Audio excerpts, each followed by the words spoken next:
अस्सलाम वालेकुम student, welcome to aspire online classes. मैं हूं आपका mathematics teacher Irshad Imran.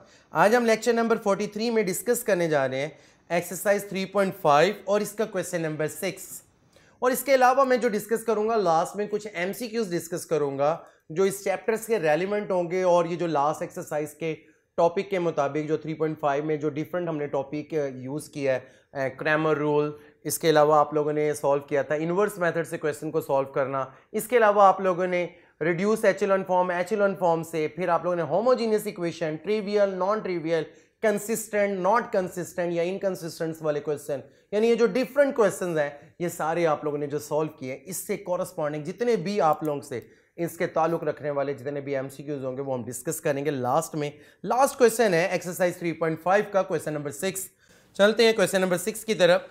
Find the value of lambda for which the following system does not possesses a using solution, also solve the system for the value of lambda. यानी कि आप लोगों ने सबसे पहले find the value of lambda, आपने lambda की value find करनी है which the following system does not possess using solution के लिए कि नहीं है, तो also solve the system for the value of lambda.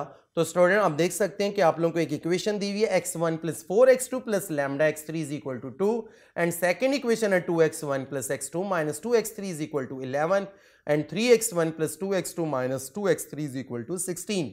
ये आप लोगों को system of non homogeneous equation given है। इससे पहले आप लोगों ने जो क्वेश्चन नंबर 4, 5 सॉल्व किया था वो स्टूडेंट आपके पास क्या था, होमोजीनियस इक्वेशन के क्वेश्चन थे। जो क्वेश्चन नंबर 1, 2, 3 जो था वो आप लोगों के नॉन होमोजीनियस कहता है, जिसमें आप लोगों ने क्रैमर रूल, इनवर्स मेथड से, एचेलॉन फॉर्म से और रिड्यूस एचेलॉन फॉर्म से क्वेश्चन को सॉल्व किया। तो स्टूडेंट आपके सॉल्यूशन की तरफ चलते हैं। Let A is equal to, सबसे पहले मैंने ए मैट्रिक्स बना लिया। स्टूडेंट ए मैट्रिक्स कैसे बनाया, आप लोगों को नजर आ रहा है इस इक्वेशन ऑफ दिस सिस्टम में जो कोफिशिएंट है x1, x2, x3 के, वो सारे के सारे कोफिशिएंट मैंने यहाँ पे लिखे हैं 1, 4 लैम्डा, 2, 1, -2, 3, 2 एंड -2। तो स्टूडेंट ये है ए मैट्रिक्स। तो स्टूडेंट अगर हम देखें ए मैट्रिक्स के बाद तो system has no unique solution, क्योंकि उसने खुद बता दिया था does not possessing using solution, क्योंकि इसका कोई सॉल्यूशन नहीं है। तो system has no unique solution if A का डिटरमिनेंट इज इक्वल टू 0। तो सो हियर पुट, तो आप लोगों ने क्या करना है कि ए के डिटरमिनेंट यानी जो ए मैट्रिक्स है इसका डिटरमिनेंट 0 के इक्वल कंसीडर कर लेना है। तो student A determinant is equal to 1, 4 lambda, 2, 1, -2, 3, 2 and -2, ये किसके बराबर ले लिया, 0 के बराबर ले लिया। तो स्टूडेंट एक्सपेंडिंग फ्रॉम R1, तो मैं इसको फर्स्ट रो से एक्सपेंड कर दूं। स्टूडेंट आपको पता है ये आपके पास फर्स्ट रो है, इस फर्स्ट रो के अंदर जब आप एक्सपेंड करेंगे तो स्टूडेंट आप लोगों को नजर आ रहा होगा सबसे पहले मैंने ये 1 ले लिया, तो बाकी फर्स्ट रो और फर्स्ट कॉलम इग्नोर कर देना है। अगर आप first row first column ignore कर देते हैं तो बाकी आपके पास एलिमेंट बचते हैं 1, -2, 2 एंड -2। फिर स्टूडेंट बात आ जाती है माइनस फार्मूले का, ये 4 आ जाएगा। आगे देखेंगे 4 कहां पे है, फर्स्ट रो में है और सेकंड कॉलम में है। तो स्टूडेंट 2, -2, 3 एंड -2 रहने दे। फिर इसके बाद आ जाएगा प्लस फार्मूले का, अगली वैल्यू क्या है, लैम्डा। तो लैम्डा एज इट इज रहने दे। आपको पता है स्टूडेंट ये लैम्डा कहां पे आ रहा है, आपके फर्स्ट रो में आ रहा है और आपके लास्ट कॉलम में आ रहा है। तो स्टूडेंट 2, 1, 3, 2 मैंने 2/2 के डिटरमिनेंट में रहने दिया और इक्वल किसके बराबर है, 0 के। तो स्टूडेंट इसको क्रॉस मल्टीप्लाई कर लें तो आप देख सकते हैं 1, नेक्स्ट स्टेप में 1 into, तो बेटा मैंने इसको मल्टीप्लाई किया, 1 को -2 से किया, -2 प्लस -2 को 2 से किया, बेसिकली माइनस आना था पर नेगेटिव का 4 बनता है तो नेगेटिव नेगेटिव क्या बन जाता है, पॉजिटिव। तो student -4 as it is. Next time में आपको मैंने बताया था इसको इसे भी क्रॉस मल्टीप्लाई करना है। तो 2 को -2 से -4, माइनस का फार्मूले का आना था, तो -2 को 3 से करें तो -6, वो क्या हो जाएगा, प्लस का 6, प्लस का लैम्डा इंटू 2 × 2 4 माइनस का 3 इज इक्वल टू क्या आ गया, 0। तो नेक्स्ट टाइम में आप देख सकते हैं 4 में से 2 लेफ्ट करें तो 2 बचता है और 2 को 1 से मल्टीप्लाई करें तो 2, -4 प्लस 6 इज इक्वल टू 2 और 2 को -4 से करें तो -8। तो स्टूडेंट प्लस लैम्डा, 4 में से 3 लेफ्ट करें तो 1 बचता है और 1 को लैम्डा से मल्टीप्लाई करें तो ये क्या बनता है, लैम्डा। तो स्टूडेंट -6 प्लस लैम्डा और लैम्डा इज इक्वल टू 6। तो ये है स्टूडेंट लैम्डा की वैल्यू जो किसके बराबर आ गई, 6 के। तो student put lambda is equal to 6 in the given system of equation we get, यानी आप लोगों ने लैम्डा की वैल्यू जो 6 है वो आप लोगों ने इक्वेशन में पुट कर देना जो आपको सिस्टम ऑफ इक्वेशन दी हुई है।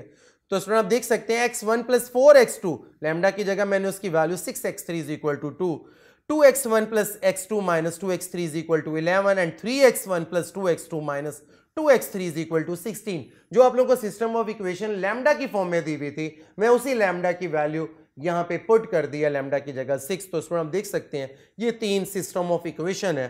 तो स्टूडेंट है here augmented matrix A B, क्योंकि सिस्टम ऑफ सॉल्यूशन को डिस्कस करने जा रहे हैं। ऑगुमेंटेड मैट्रिक्स बेसिकली क्या है आप जानते हैं, इसको डिनोट किया जाता है ए बी से। याद होगा आप लोगों को मैंने क्वेश्चन नंबर 3 सॉल्व करवाया था इसी एक्सरसाइज का, जिसमें मैंने आप लोगों को ऑगुमेंटेड मैट्रिक्स लिखता था ए बी मैट्रिक्स, यानी कि एचिलॉन और रिड्यूस एचिलॉन फॉर्म के क्वेश्चन को सॉल्व करने के लिहाज से। तो स्टूडेंट सबसे पहले ए बी में आपको मैं बता दूं 1 4 6 2 1 and -2 and 3 2 and -2 as it is. Dotted line भी यूज कर सकते हैं, स्ट्रेट लाइन भी यूज कर सकते हैं, और आगे आप यहां पर ये b की वैल्यू लिखेंगे 2 11 एंड 16। स्टूडेंट अब हम इसे सॉल्व करते हैं। Now we convert it into echelon form, इसको एचिलन फॉर्म में लेके जाना है। एचिलन फॉर्म का आप लोगों को पता है स्टूडेंट, एचिलन फॉर्म वो फॉर्म है जिसमें आप उसके डायगोनल के नीचे वाले एलिमेंट्स को आप क्या करते हैं, जीरो बनाते हैं। तो स्टूडेंट आप 1 की मदद से, ये स्टूडेंट आपको नजर आ रहा होगा, इस 1 की मदद से इसको और इसको जीरो करना है। तो स्टूडेंट आप जो यहां पे ऑपरेशन यूज करेंगे वो क्या है, by R2 minus 2R1, and third row को अगर आप लोगों ने जीरो करना है, वो 3 नजर आ रहा है, तो आप लिखेंगे R3 माइनस 3R1। तो स्टूडेंट आपको नजर आ गया होगा operation by R2 minus 2R1 and R3 minus 3R1। तो आप देख सकते हैं, आपको नजर आ रहा होगा फर्स्ट रो को कोई फर्क नहीं पड़ा, first row 1 4 6 and 2 as it is है, और सेकंड रो में देखिए आप क्या, 0 माइनस का 7 माइनस का 14 एंड 7, ये मैंने किस ऑपरेशन को यूज करके किया है, R2 माइनस 2R1। इसी तरह अगर आप थर्ड रो में देखें तो R3 माइनस 3R1 है, ये ऑपरेशन यूज करें तो आप लोगों की वैल्यू आती है 0 माइनस का 10 माइनस का 20 एंड 14। तो ये वैल्यू है आप लोगों के पास स्टूडेंट, इस तरीके से आप इसको सॉल्व करते हैं। तो नेक्स्ट आप देख सकते हैं स्टूडेंट, नेक्स्ट आ जाता है आप लोगों के पास बाय R2 डिवाइड बाय -7, यानी आप इसको अगर आप -7 से डिवाइड करते हैं तो स्टूडेंट आप देख सकते हैं 1 4 6 2 0 1 2 एंड -1। अगर आप -7 से R2 को डिवाइड करते हैं तो वो पूरी की पूरी रो आपकी चेंज हो जाएगी, 0 1 2 एंड -1, और आप लोगों के पास जो लास्ट थर्ड रो है 0 -10 एंड -20। तो स्टूडेंट इससे पहले ये पिछले स्टेप में आप एक देख लें, ये बेसिकली 16, क्योंकि 16 में से अगर आप 6 निकालें तो यहाँ पे 10 था। बाय R2 डिवाइड बाय -7 जब आपने किया था तो ये वैल्यूज आ गई थी 1 4 6 2 0 1 2 -1, आपकी सेकंड रो चेंज हुई थे 0 -10 -20 एंड 10। ये मैंने आपको रिप्लेस करवाई है वैल्यू 10, जो पिछले में 16 लिखा हुआ था वो 10 आना था स्टूडेंट। तो स्टूडेंट अब नेक्स्ट स्टेप आपके पास क्या है, इस 1 की मदद से, ये जो आप लोग के पास 1 नजर आ रहा है जिसको आपने बनाया -7 से डिवाइड करके, इसकी मदद से आप लोगों ने इस -10 को 0 बनाना है। तो स्टूडेंट यहाँ पे जो ऑपरेशन यूज करेंगे वो आप करेंगे R3 प्लस 10 R2। तो स्टूडेंट आप देख सकते हैं कि R3 प्लस 10 R2 ये ऑपरेशन यूज किया, तो 1 4 6 2 ये है आपके पास first non zero rows. Second में देख सकते हैं 0 1 2 एंड -1, ये है आपके पास सेकंड नॉन जीरो रोज। और अगर आप देखेंगे थर्ड नंबर पर 0 0 0 एंड 0, क्योंकि बेसिकली ये 0 मिले तो ऑगुमेंटेड मैट्रिक्स बनता है, ए बी मैट्रिक्स, और अगर 0 0 0 यहां तक रहे तो ये ए मैट्रिक्स है, तो ए मैट्रिक्स भी नॉन जीरो है उसकी थर्ड रो, और अगर ऑगुमेंटेड मैट्रिक्स से अगर मैं बात करूं तो तब भी वो 0 है। तो स्टूडेंट आप लोग को नजर आ रहा होगा आपकी जो थर्ड रो है वो क्या है, 0 0 0 0 है। तो स्टूडेंट हैन या हेयर आप कह दें rank of A, rank of A का मतलब ए मैट्रिक्स का rank is equal to rank of A B, और अगर रैंक ऑफ ए बी को देखें, क्योंकि ए मैट्रिक्स का रैंक ऑफ वो भी 2 के बराबर है, और रैंक ऑफ आपको नजर आ रहा होगा ए बी वो भी 2 के बराबर है। इट्स मीन ये दोनों के रैंक आपस में क्या है, बराबर है। आगे देखिएगा लेस देन 3, लेस देन 3 का मतलब क्या है कि इसमें नंबर ऑफ वेरिएबल्स जो है वो 3 वेरिएबल है स्टूडेंट, यहां पर आपके पास 3 वेरिएबल है, तो वो less than number of variable, number of variable वो आपके पास कितने, 3। तो स्टूडेंट आपको नजर आ रहा होगा here rank of A is equal to rank of A B, understood है, दोनों नजर आ रहे हैं बराबर हैं, पर वो लेस है 3। तो सो गिवन सिस्टम, ये जो 3 है बेसिकली स्टूडेंट क्या है, number of variable, rank of A B वो कितना है 2 के, और रैंक ऑफ ई कितना है वो भी 2 के बराबर है, रैंक्स बराबर है, पर वो लेस देन 3 नंबर ऑफ ए। तो so given of system of non homogeneous, क्योंकि वो नॉन होमोजीनियस है इसलिए इसका सॉल्यूशन एग्जिस्ट नहीं, मतलब करेगा। पहले ही आपको स्टार्ट में भी क्वेश्चन में बताया गया। तो मैंने आपको बताया था इस एक्सरसाइज के एंड पे, क्योंकि इस एक्सरसाइज का तो एंड कंप्लीट यानी कि लास्ट क्वेश्चन कंप्लीट हो चुका है, मैंने कुछ एमसीक्यूज बीच में डिस्कस किए हैं इस लेक्चर के रेलिवेंट। तो स्टूडेंट आप देख सकते हैं इसका फर्स्ट एमसीक्यूज है, the trivial solution of homogeneous linear equation is. कहता है ट्रिवियल सोल्यूशन कब होता है होमोजीनियस लीनियर इक्वेशन में, if a is equal to 1 0 0, option B is 0 1 0, option C is 0 0 1 and option D is 0 0 0। बात पूछी जा रही है ट्रिवियल सॉल्यूशन की, एक होता है ट्रिवियल, एक होता है नॉन ट्रिवियल सॉल्यूशन। यहां पे बात की जा रही है ट्रिवियल सॉल्यूशन ऑफ होमोजीनियस, तो याद रखिए उसका सॉल्यूशन किसके बराबर होता है, 0 0 0 के बराबर होता है। उसमें x की वैल्यू भी 0 होती है, y की वैल्यू भी 0 होती है और z की वैल्यू भी 0 होती है। स्टूडेंट नेक्स्ट एमसीक्यूज नंबर 2 की तरफ चलते हैं। इफ a का डिटर्मिनेंट इज इक्वल टू 0, अगर a का डिटर्मिनेंट 0 है तो then the system of homogeneous linear equation has, आप लोगों की होमोजीनियस लीनियर इक्वेशन क्या रखती होगी, वो आप देख सकते हैं trivial solution, non trivial solution, finite and no solution. तो याद रखिएगा a का डिटर्मिनेंट कब 0 होता है, जब आप लोगों का सॉल्यूशन क्या होता है, नॉन ट्रिवियल सॉल्यूशन होता है। ओके स्टूडेंट, कब होता है, नॉन ट्रिवियल सॉल्यूशन में आप लोग का होमोजीनियस लीनियर इक्वेशन के अंदर a का डिटर्मिनेंट किसके बराबर होता है, 0 के बराबर होता है। स्टूडेंट क्वेश्चन नंबर 3 यानी कि एमसीक्यूज नंबर 3 है, इफ a का डिटर्मिनेंट दिया हुआ है 1 -2 3 -2 3 1 4 -3 एंड 2, ये एक मैट्रिसेस दिया हुआ है 3/3 का, और आपसे फाइंड करने को क्या कह रहा है, then A211 A21 and M22, यानी कि आप लोगों ने एलिमेंट यूज करना है 21 का, दूसरी रो पहले कॉलम का, और 22 माइनस का मतलब क्या है कि आप लोगों ने जो माइनर यूज करना है वो सेकंड रो का हो और सेकंड ही कॉलम का हो। तो ऑप्शन देखते हैं, option A is -10, option B is -20, option C is +20, option D is -12। तो स्टूडेंट ये तो सॉल्व भी करना पड़ेगा। इसमें A21 आपको नजर आ रहा होगा, A21 second row first column, मेरा ख्याल है ये एलिमेंट बनता है सेकंड रो के और फर्स्ट कॉलम का, वो एलिमेंट क्या है, -2।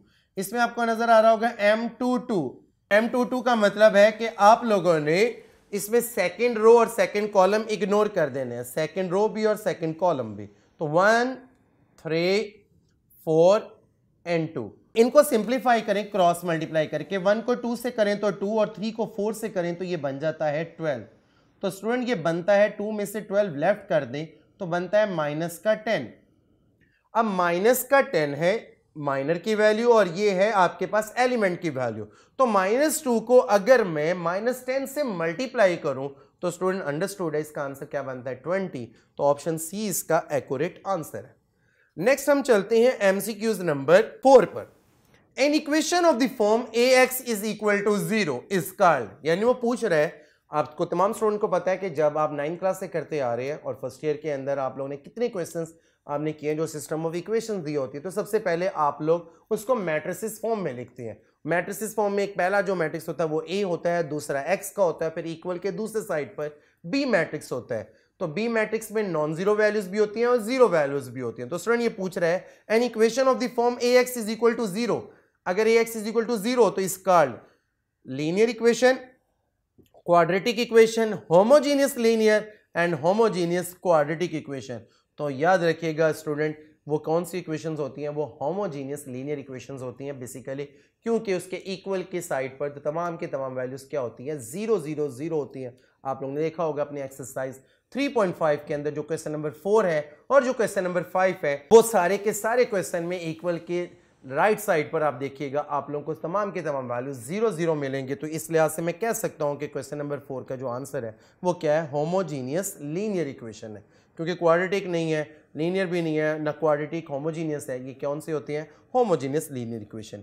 स्टूडेंट क्वेश्चन नंबर 5 है एमसीक्यूज का, the solution of the system of the equation x + y is equal to 2 and 2x - z is equal to 1 and 2y - 3z is equal to -1 is, option है वो solution पूछ रहा है। तो solution आप लोगों को दिए हैं, x is equal to y is equal to z किसके बराबर है, 1 के।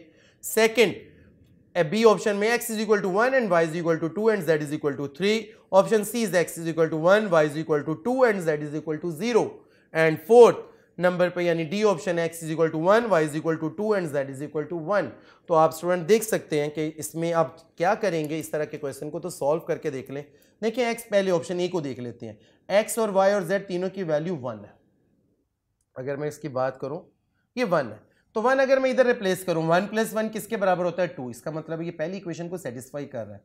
तो 2 इंटू 1 2, 2 में से 1 निकालें 1, ये भी इसको भी सेटिस्फाई कर रहा है। और अगर आप इधर देखें 2 इंटू 1 2 और माइनस का 3, 2 में से 3 निकालें माइनस का 1, तो इसका मतलब है तो ऑप्शन ए एक वाहिद ऑप्शन है। अभी मैंने बाकी चेक करने की जरूरत ही नहीं पड़ी आप लोगों को। x is equal to y is equal to z is equal to 1 का मतलब है कि x की वैल्यू भी 1, y की वैल्यू भी 1 और z की वैल्यू भी 1। तो ये ऑप्शन ए इसका एक्यूरेट आंसर है। उसकी वजह ये है क्योंकि इसके अंदर ये वाहिद इक्वेशंस, ये वाहिद वैल्यूज है जो आपकी तीनों इक्वेशन को क्या कर रही है, सेटिस्फाई कर रही है। नेक्स्ट हम देखते हैं एमसीक्यूज नंबर 6, रैंक। आप लोगों ने अभी लास्ट क्वेश्चन नंबर 6 किया, तो उसमें एंड में मैं बता भी रहा था जितने नंबर ऑफ नॉन जीरो रोज बच जाते हैं उस मैट्रिक्स का उतना ही रैंक होता है। जस्ट लाइक मैंने भी आपको लास्ट क्वेश्चन में बताया, ए मैट्रिक्स का रैंक भी आप लोगों के पास 2 था और ए बी मैट्रिक्स का रैंक भी आप लोगों के पास 2 था। तो अगर मैं इस क्वेश्चन की बात करूं, रैंक ऑफ 1 0 0 0 1 0 0 0 0 इज, यानी आप लोगों ने इसका रैंक बताना है। तो option A is 1, option B is 2, option C is 3, option D is 4। तो स्टूडेंट आप देख सकते हैं कि इसके अंदर नंबर ऑफ नॉन जीरो रोज 1 और ये 2 है। लास्ट वाली रो तो आप लोगों की 0 रोज है। तो स्टूडेंट इसके मुताबिक अगर आप देखें तो इसमें number of non zero rose, number of non zero रोज वो कितने 2, तो फिर रैंक कितना हुआ इसका 2 के बराबर। तो स्टूडेंट तो ऑप्शन बी इसका एक्यूरेट आंसर है क्योंकि बी इज इक्वल टू 2 लिखा हुआ है, यानी बी ऑप्शन में आप लोग को 2 नजर आ रहा है। एमसीक्यूज नंबर 7 है, the solution of the system 3x plus y minus z is equal to minus का 4, x plus y minus 2z is equal to minus का 4 and minus x plus 2y minus z is equal to 1 is. अब यहां पे पूछ रहा है कि ये जो सॉल्यूशन बताना ऑफ द सिस्टम, इन तीनों सिस्टम ऑफ इक्वेशन का, तो इसके एमसीक्यूज के ऑप्शन देख लें। A is equal to 1 1 2, option B is -1 1 2, option C is 1 -1 2 and option D is -1 and -2। तो इसको सॉल्व करेंगे स्टूडेंट। अगर मैं x की वैल्यू भी 1, y की वैल्यू भी 1 और z की वैल्यू 2 है, तो अगर मैं इधर x की जगह 1 पुट करता हूं, y की जगह 1 और z की जगह 2 पुट करता हूं, 3 इंटू 1 4, 4 में से अगर 2 निकाल दे तो 2, तो ये तो सेटिस्फाई नहीं कर रहा। अगर स्टूडेंट हम इसको देखते हैं -1 1 और 2 को, तो देखें 3 इंटू -1 -3 और माइनस का 2 कितने बन के -5 और ये प्लस का 1, तो -5 और +1 किसके बराबर होता है, -4। इसका मतलब ये इसको सेटिस्फाई कर रहा है। नेक्स्ट अगर हम इधर पुट करके भी देखते हैं, -1 और +1 कैंसिल, -2 को 2 से करें तो -4, इसको भी सेटिस्फाई करके। अगर आप इसको देखें, प्लस का 1 और यहां पे क्या आ जाएगा, प्लस का 2 और माइनस का, प्लस का 2 और माइनस का 2 कैंसिल, ये क्या बन गया, प्लस का 1। ये तो तीसरी इक्वेशन को भी सेटिस्फाई कर रहा है। तो ऑप्शन बी इसका एक्यूरेट आंसर है, -1, x की वैल्यू +1, y की वैल्यू और z की वैल्यू यहां पे क्या है, 2 है। तो स्टूडेंट नेक्स्ट एमसीक्यूज की तरफ चलते हैं। MCQs number 8, a system of linear equation is said to be a consistent if the system has, यानी वो पूछ रहे हैं a system of linear equation कब आपका कंसिस्टेंट होता है, अगर आपका सिस्टम क्या रखता हो, unique solution, no solution, infinitely solution और यूनिक और इनफाइनाइटली सोल्यूशन। तो ये स्टूडेंट आप देख सकते हैं आप लोगों की बुक में जहां पे होमोजीनियस का टॉपिक स्टार्ट होता है, उसके नेक्स्ट पेज के ऊपर ऑफ द टॉप पे ये लाइन लिखी हुई होगी। जब सिस्टम ऑफ लीनियर इक्वेशन होती है, कंसिस्टेंट कब होता है, याद रखिएगा जब यूनिक और इनफाइनाइटली सोल्यूशन होती है। ऑप्शन डी इसका एक्यूरेट आंसर है स्टूडेंट, यूनिक और infinitely solution. MCQs number 9, a system of linear equation is said to be a inconsistent if the system has, वो कंसिस्टेंट था तो उसमें सोल्यूशन क्या थी, यूनिकली और इनफाइनाइटली थी। और यहां पर अगर इनकंसिस्टेंट के बारे में बात करें तो क्या होता है, unique solution, no solution, infinitely solution and unique और इनफाइनाइटली सोल्यूशन। तो स्टूडेंट आपको याद रखिएगा इनकंसिस्टेंट में उसका सोल्यूशन क्या होता है, वो नो सोल्यूशन होता है। तो ऑप्शन बी इसका एक्यूरेट आंसर है। लास्ट एमसीक्यूज है, MCQs number 10, the rank of the matrix 1 0 and 3। ये कौन सा मैट्रिक्स दिया हुआ है, ये मैट्रिक्स आप लोगों को कौन सा दिया हुआ है, रो मैट्रिक्स दिया हुआ है। इसमें एक रो है और 3 कॉलम है। तो स्टूडेंट अगर मैं इस 1 की मदद से इसको 0 कर भी दूं, फिर भी इसमें नंबर ऑफ नॉन जीरो रोज एक ही बचता है। तो चलते हैं हम इसके ऑप्शन की तरफ। Option A is 0, option B is 1, option C is 2, option D is 3। तो स्टूडेंट मैं आप लोगों को बता दूं कि आप लोगों के इसमें रैंक के बारे में पूछा जा रहा है, तो इसमें नंबर ऑफ नॉन जीरो रो वो एक है, तो इसलिए रैंक इस मैट्रिक्स का क्या होगा, रैंक वो भी 1 के बराबर होगा। तो आप लोगों को स्टूडेंट नजर आ रहा है ऑप्शन बी में लिखा हुआ है 1, तो ऑप्शन बी इसका एक्यूरेट आंसर है। तो ये है स्टूडेंट आप लोगों के 10 एमसीक्यूज जो डिफरेंट टाइप के इंपॉर्टेंट एमसीक्यू, इसमें कुछ एमसीक्यूज एंटी टेस्ट के पॉइंट ऑफ व्यू से भी था। तो स्टूडेंट इसको अच्छे तरीके से आप लोगों ने प्रैक्टिस करनी है।